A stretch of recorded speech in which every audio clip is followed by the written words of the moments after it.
health of American children is in crisis. More than 40% of American children now have at least one chronic health condition. Autoimmune diseases like rheumatoid arthritis, juvenile diabetes, lupus, Crohn's disease, all this IBS. Just a few decades ago, 1 in 10,000 children had autism. Today, it's 1 in 31. ADD, ADHD, speech delay, language delay, tics, Tourette syndrome, narcolepsy, sleep disorders. There's no way in the world these kind of rapid increases in the incidence of disease could be genetic. Genetic change takes generations, centuries to play out. What the heck is happening?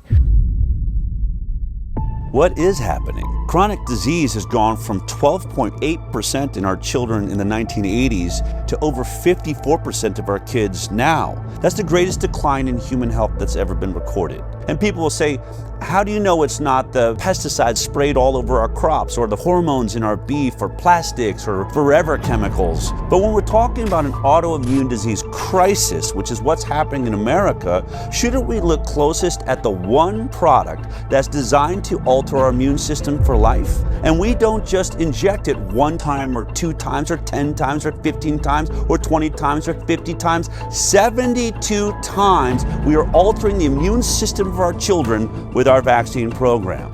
There'd be one easy study to rule it out: compare vaccinated children to completely unvaccinated children. But we don't know because they've never done the study. It's the CDC's responsibility to do those studies, and they've been ordered again and again and again to do them, and they have refused. This is information that vaccine safety advocates want, and I'm not sure why it hasn't been done. What we would need is a scientist that the CDC could trust. They would have to be a passionately pro-vaccine, highly accredited group of scientists willing to do a super robust, retrospective, vaccinated versus unvaccinated comparative study. As fate would have it, Del met the head of infectious disease at Henry Ford Health System, Markus Zervos. Dr. Zervos is the perfect epidemiologist for the study. He's incredibly pro-vaccine, and he's also used to being in high-profile cases because he was at the center of the Flint, Michigan water investigation.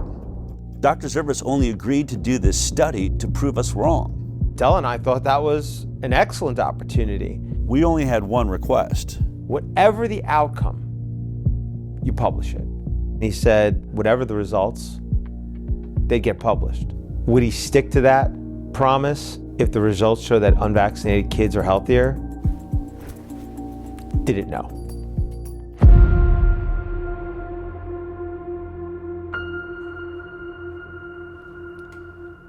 Impact of childhood vaccination on short and long-term chronic health outcomes in children, a birth cohort study.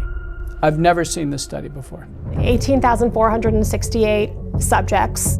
Henry Ford, like other institutions, has a bias towards the goodness of vaccines. If the results came back demonstrating that the battery of vaccines was associated with chronic diseases, such a result would be particularly convincing. This could be essentially one of the most valuable studies in the field.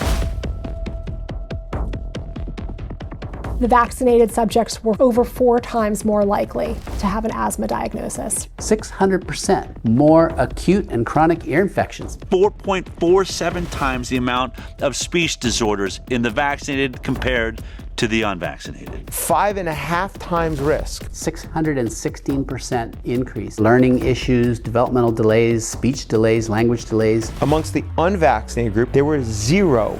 There was 0 brain dysfunction, 0 diabetes, 0 behavioral problems, 0 learning disabilities, 0 intellectual disabilities, 0 tics, and 0 other psychological disabilities. None. It's a big difference. It's very important that the study sees the light of day.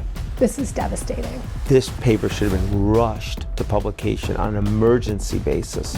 We are systematically making kids sick, and not just a little bit sick, very sick. This may be the most important study that has ever been done, and it needs to be published. He knows if he puts his name on this, his career is over. I mean, obviously, really emotional. Zervos is probably going to lose his job over this.